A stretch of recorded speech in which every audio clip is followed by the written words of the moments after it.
In Chernobyl Diaries, 6 tourists hire an extreme tour guide who takes them to the abandoned city that is the former home of the workers of the Chernobyl nuclear reactor. During their exploration, they soon discover that they are not alone.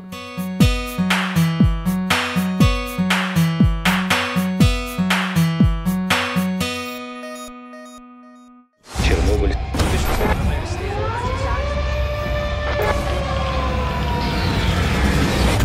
This place was abandoned overnight. They had no time to take anything. Factories, schools, stores, apartments, everything's still there. There is Pripyat, home to the workers and families of Chernobyl. Reactor number 4, where the disaster happened. Is it safe? I have Geiger counter to let us know if the radiation levels are high.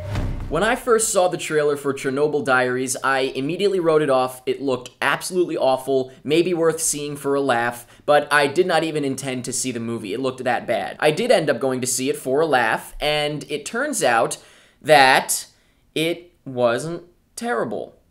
Which I can't believe. I am legitimately shocked. Now let me make sure I make this clear. It wasn't terrible. Does that mean it was great? Or even good?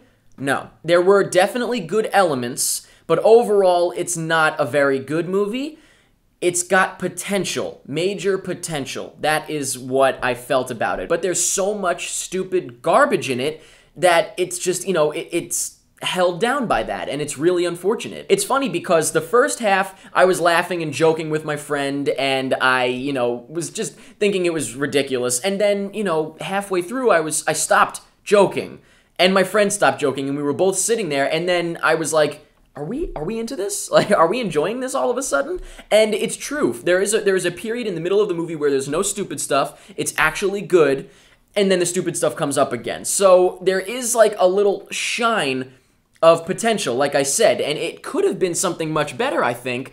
And overall, it definitely had its moments. But unfortunately, it has too much stupid stuff for it to be a good movie. So first of all, the plot. Now, the plot of it is interesting because Chernobyl, this was a disaster, and they're making a horror movie out of it. It's kind of interesting, and I know it's not, I don't live there, but wouldn't we be offended if someone made a horror movie out of a disaster from the US? I feel like it's a little strange and bizarre, but personally, I'm not gonna front with ya. I don't care. It doesn't bother me. Now, the one thing about the plot that I keep hearing all over the place is these stupid people deserve to die because who would be stupid enough to go to a place like that and explore? Me? And a lot of people I know, in fact, every person in my generation? I think that all of us love to go visit abandoned places. I recently went to one, well, not recently, but, within the last few years, I went to one, and we had to cover our mouths because there was asbestos in the air. I could have, if I stayed there long enough, probably died or gotten some sort of disease or something, but it's awesome. You want to go check it out. You take artsy photographs and post them on Facebook, and everyone's like, oh my god, he went there. I gotta go there soon. Everybody does this. So that is not a difficult aspect to grasp. In fact, that's the easiest thing. I was able to completely understand why you would want to go visit a place like this. I don't think there's anything weird about that. It's cool. The one aspect that I can't really get behind is, and this is not a spoiler really, because obviously that they get stuck there and all hell breaks loose, but basically the problem is that they are lazy sumbitches, because you could walk to the checkpoint that they need to go to like find people, but they don't. Like if they just start at sunrise and walk, they'll make it there and then be driven back to get the rest of the people. Like one person could go, 2 people could go. That was a little bit like, are you guys stupid? I could do that, and I'm a lazy guy myself in most cases. I obviously don't run or work out or anything like that, but I think I could handle walking, 10 to 15 miles in a day? Really? I think you could do that. And as far as the hell breaks loose aspect of the script, I actually kind of enjoyed. It was like campy. When you find out like what's been going on, it's kind of campy and a little silly, but I've been known to appreciate that if done right, and I actually thought that it was okay. So I kind of liked it, but I can absolutely understand why people wouldn't. I can understand why people wouldn't like various things in this movie that I may have enjoyed.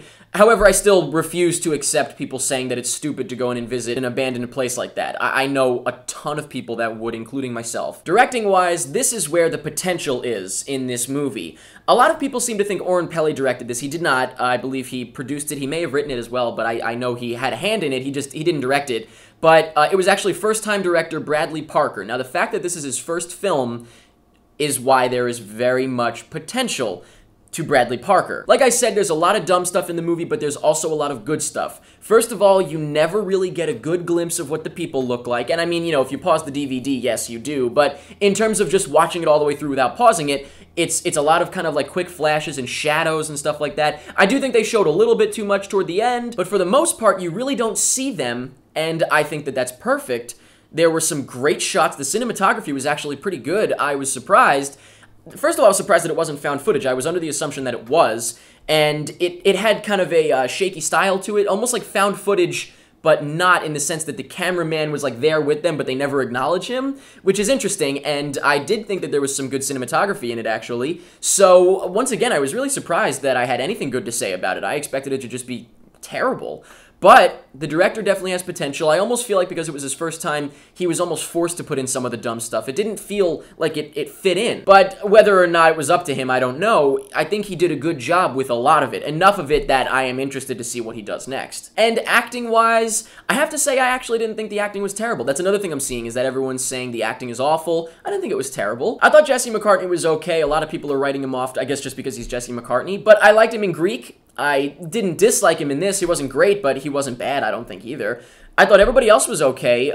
Once again, okay. Just okay. But a lot of people are making it out to be awful acting. I didn't think so at all. I thought the brother, actually, the main guy, was pretty good. And Olivia from 5 Second Films, that was one of the main reasons I was like, you know what? I'll see it. Because she's in it. I was like, is that Olivia from 5 Second Films? And it was. I thought that she was kind of on Jesse McCartney's level, which works. But everybody else I thought was okay. I didn't have a problem with the acting. It was really, the only problem I had was just the stupid stuff in the movie. There was, you know, a couple of spots here and there where there was some dumb stuff. But overall, I was actually really surprised that I didn't hate Chernobyl Diaries. I would even say I enjoyed it for a portion of it. Not the whole thing, but I enjoyed various aspects of it. And it has potential. It had potential. Director Bradley Parker has potential. So, good for him. Once again, do not mistake this for a review saying the movie is good.